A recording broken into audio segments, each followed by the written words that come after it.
அனைவருக்கும் வணக்கம். இன்றைக்கி காலையில் ஒரு நியூஸ் பார்த்தேங்க. இண்டீட் அப்படின்னு ஒரு கம்பெனி, அந்த கம்பெனியில் ஒரே நேரத்தில் 1000 நபர்களை வேலை இழப்பு செய்திருக்கிறார்கள். காரணம் என்னவென்றால், வேலையின்மையினுடைய தாக்கம் அதிகமாக கொண்டே இருக்கின்ற காரணத்தால் அவர்கள் வேலை இழப்பு செய்திருக்கிறார்கள்.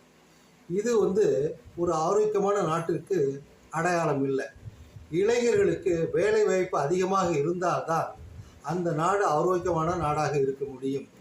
வேலை இல்லாத இளைஞர்களிடத்தில் நிறைய குற்ற செயல்கள் தானாகவே சேர்ந்துவிடும் என்பதை நாம் முதலில் உணர வேண்டும். எனவே ஆட்சியாளர்கள் இளைஞர்களுக்கு நல்வழிப்படுத்த நல்ல வேலை வாய்ப்புகளை உருவாக்கி அவர்கள் சமூகத்தில் நல்ல ஒரு வாழ்க்கை அமைத்து கொடுக்க அரசாங்கங்கள் முன் வர வேண்டும் என்பதுதான் எனது வேண்டுகோள். சிந்திக்க வேண்டும். நாமும் சிந்திப்போம். நன்றி.